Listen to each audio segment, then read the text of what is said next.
दोस्ती के किस्से आपने बहुत सारे सुने होंगे। ऐसे ही दोस्ती का किस्सा लेकर आ रहा है जगन्नाथ और पूर्वी। आइए जानते हैं उनके दोस्ती के किस्से और उनके नए शो के बारे में। सो सर जी, आप बताइए अपने शो के बारे में, क्या नया देखने मिलने वाला है?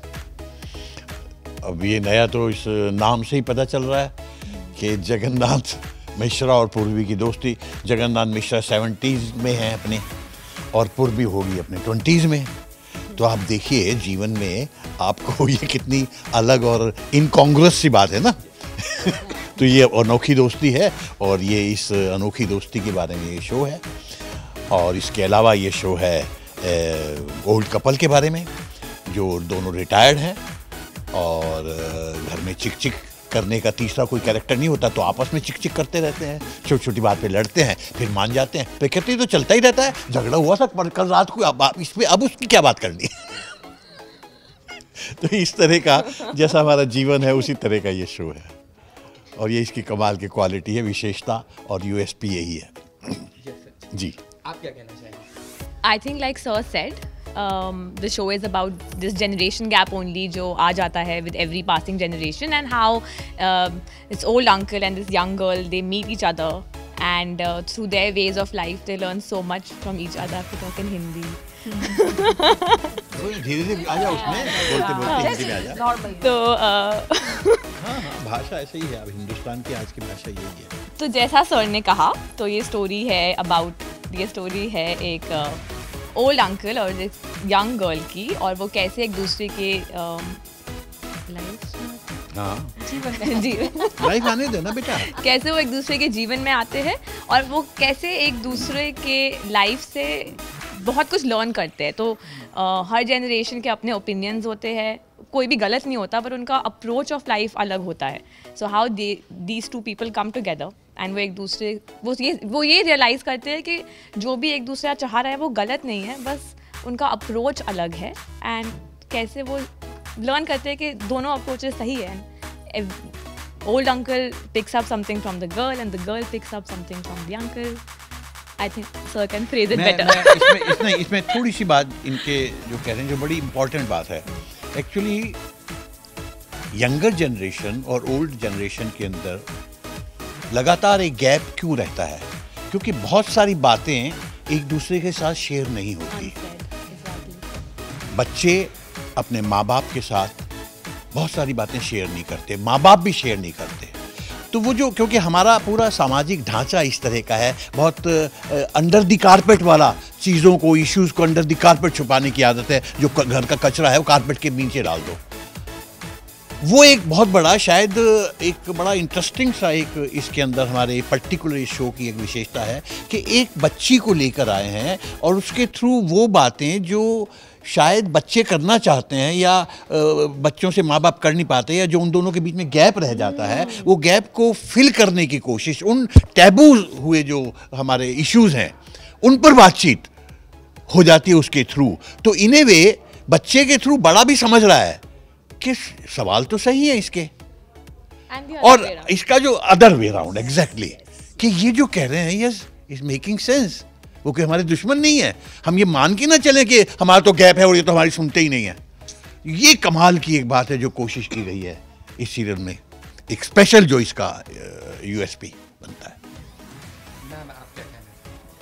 इन्होंने सब कह दिया, दोनों ने, बिल्कुल यही बात है कि it's a story of intergenerational story है। Intergenerational story actually starts with an old couple, जो अपने बच्चों के साथ भी वो अभी तक उनके बहुत इश्यूज हैं, और अचानक से एक यंग लड़की आके उस चीज़ को तोड़ फोड़ देती है, और पूरी स्टोरी और उनकी लाइव्स में एक भूचाल आ जाता है। So basically this is basically a story of an old couple in which a young girl comes and she breaks all things, and it's a big call to society.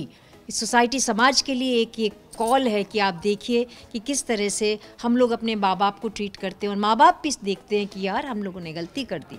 हम लोगों की जो, जैसे कि राजेंद्र सर कह रहे हैं, जो जनरेशनल गैप है उसके ऊपर ये स्टोरी बेस्ड है। जी, एक तीसरे एलिमेंट को ला करके आपस की जिंदगी को भी सॉल्व करने की एक कोशिश, कमाल का एक the way it has been conceived, बहुत interesting. At the end of the day all it needs is conversations. तो हमने भी जो भी प्रॉब्लम सॉल्व करते हैं शो में is all through communication and conversations. And जैसे सर ने बोला, बहुत चीज़ें अनसेड रह जाती है। लाइक हमको लगता है कि हमारे पेरेंट्स नहीं समझेंगे, पेरेंट्स को लगता है बच्चे नहीं समझेंगे, बट आई थिंक शो में ये दिखाया गया है इन अ वे कि कितना आसान है अगर हम बात करें एक दूसरे से। और ब्रेकिंग द मोल्ड ऑल्सो, जब ये लड़की खुलेआम कहती है इनसे कि आपको किसी ने नहीं बताया इस तरह से, तो ये वाइफ भी 50 साल की चुप हो जाती है, क्यों नहीं कह पाती है। तो ये जो है स्ट्रांगली कुछ कहती है और हिला देती है, वो सिस्टम को हिलाने की एक कोशिश है। एक अनट्रेडिशनल अनकन्वेंशनल कैरेक्टर पूर्वी है, वो नॉर्मल कैरेक्टर नहीं, अनकन्वेंशनल इसलिए है कि अनकन्वेंशनल ही कन्वेंशनल को तोड़ सकता है। That's the reason. आपने अब तक बहुत सारे किरदार निभाए हैं, तो ये किरदार कितना अलग होने वाला है, क्या नया देखने वाला है आपके इस किरदार में? देखिए, हमने अब तक जितनी बातें की हैं, आपको अलग नहीं लग रहा वो? तो फिर अब किस शब्दों में अभी मैं कहूँ बात, वो इतना सब कुछ, इतनी कहानी इतनी अलग है और कैरेक्टर्स की इतनी डिटेल्स में गए हैं जो कभी मौका ही नहीं मिलता देखने का। तो ये बहुत ही अलग है, 100% अलग है। हर कैरेक्टर हमारा इतना अलग होगा और इतना जल्दी दोस्ती बनाएगा अपने ऑडियंस के साथ भी, एक अनोखी दोस्ती होने वाली है। आप देखिए जरा। इनकी तो फर्स्ट है और हमारा जो है कि हमने इस तरह के सिंपल कैरेक्टर्स कम किए हैं। हमने ज़्यादातर स्ट्रॉन्ग कैरेक्टर्स किए, या तो नेगेटिव में या तो कॉमिक में। तो हमारे लिए एकदम सौम्य, पीछे हटने वाला, कम बोलने वाला कैरेक्टर हमने कम किया। तो ये मेरे लिए बहुत चैलेंजिंग है, तो ये मेरे लिए चैलेंजिंग है। और ये पूर्वी सिंह का तो खैर ये फर्स्ट है। सो मैंने ऑफ स्क्रीन बहुत कैरेक्टर्स प्ले करे। राइटर को पता चल गया तो इन्होंने इनको लिया। But no, it's a new experience for me, and तो मैं ये आंसर का जवाब नहीं दे सकती। तो कैसा है आपका एक्सपीरियंस? इतने सीनियर एक्टर है आपके साथ, क्या नया सीखने मिल रहा है आपको?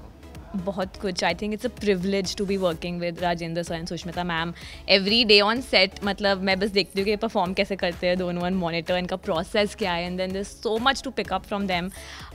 तो मैं अपने आप को बहुत लकी समझती हूँ कि मुझे ये चांस मिला है to be working with ma'am and sir, and the story is also brilliant. So I think it's a great start. I couldn't have asked for anything else. इसमें एक और चीज़ भी है जो मुझे व्यक्तिगत रूप से महसूस हुई है, और पिछले 30-40 साल से इस लाइन में काम करते हुए मैंने महसूस किया, जब मैं नाटकों में डायरेक्टर था तब भी, कि एक्चुअली यंग बच्चों से जितना सीखा जा सकता है, एक्टिंग मुझे लगता है मतलब ना सीखी जा सकती है ना सिखाई जा सकती है। एक्टिंग को खुद ही सीखना पड़ता है, और उसका मेन शायद टूल अगर कुछ है जो मेरी नज़र में व्यक्तिगत रूप से, वो है ऑब्जर्वेशन।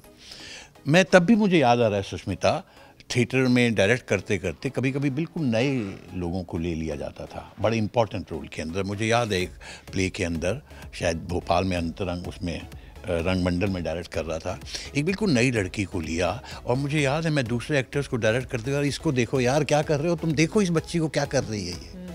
यू सी, यंग बच्चे जितने फ्रेश और बिना किसी कंसीटेड आइडियाज़ के ये एक्टिंग होती है, ये है, उसके साथ जब वो आते हैं, और अगर उनके पास मतलब इनहिबिशंस नहीं है, वो आराम से जो है बहुत सहज रूप से अपनी बात कह देते हैं।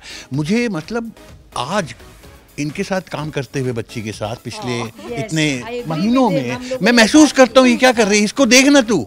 क्योंकि क्रिएटिव काम एक ऐसी चीज़ है जिसमें sky is the limit, and you can always learn, unlearn what you have done and relearn what needs to be, and sky is the limit। मतलब आप दुनिया का कोई भी एक्टर चाहे और उसकी अगर खोज है, प्यास है, वो बेस्ट ऑफ द बेस्ट से भी आगे जा सकता है, बिकॉज क्रिएटिविटी है, कहीं भी आप कर सकते हैं। तो इसके अंदर हमें भी ऊर्जा देती है, जो ओरिजिनलिटी, जो सहजता और रियलिटी जो है। We talked about this, बिल्कुल उसमें एक्टिंग नहीं करती है वो, और वो लाइंस भी ऐसे स्वीटली बोलती है।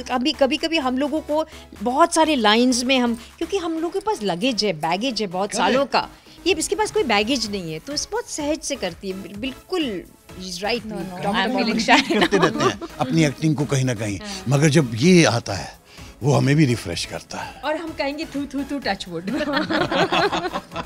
Thank you. आई थिंक तो मैं तो यही सोचती रहती हूँ आप लोगों को लाइंस कैसे याद होती है। बेटा हमें लग रहा है कि तुझे कैसे होती है।